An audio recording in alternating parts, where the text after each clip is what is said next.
Thank you. Today I'm going to be presenting on a component of a pilot program that I ran in 2015-16 with Josh Griffiths from EnviroDNA, and we're both lucky enough to get to work with platypus, so I put some cute pictures in the presentation.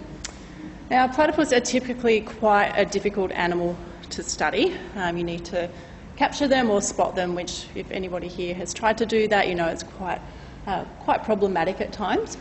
So recently we developed a technology called EnviroDNA, which allows us to track platypus distribution based on a water sample, which makes it much more convenient and much more suitable for a citizen science project.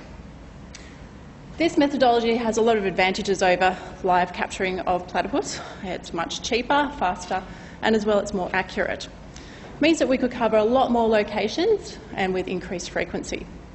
So we decided to run a pilot program to test out how it would work with citizen scientists. When we were running the program, we could only find one other citizen science program in the literature that had used EnviroDNA. So I'm sure there's plenty more out there now, but at that time there was only one that we could find.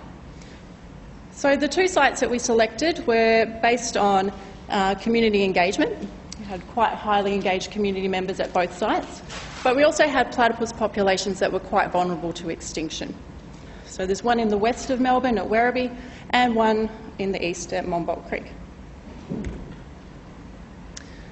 The sample collection method is actually quite straightforward for the volunteers.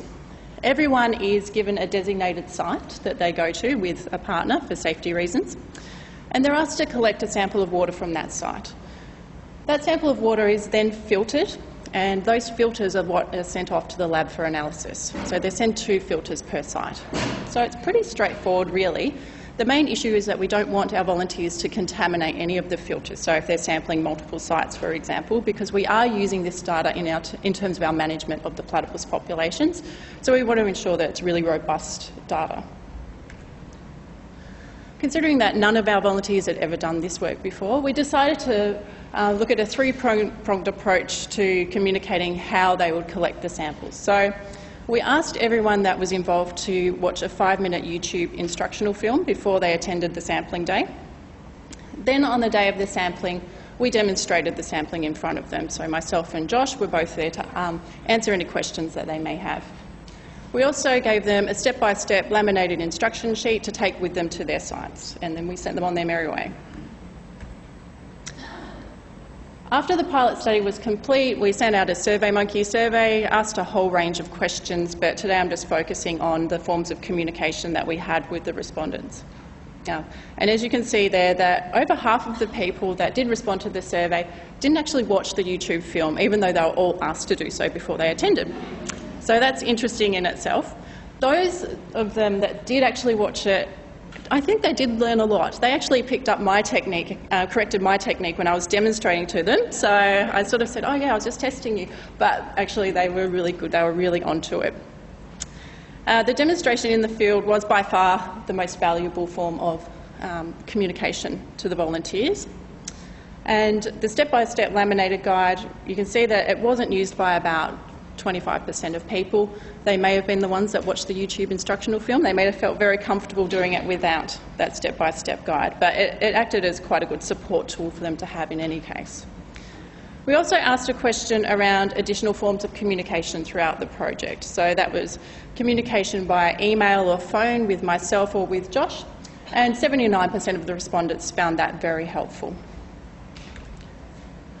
So I guess the point of this talk is to summarise that today we are asked to be doing a lot of our work online in a digital platform. At Melbourne Water we have apps, we have online engagement platforms, we've got YouTube, social media, all of that stuff, which is great. And it's obviously a really good support tool to offer our participants, and it's another one of those gateways to get people involved.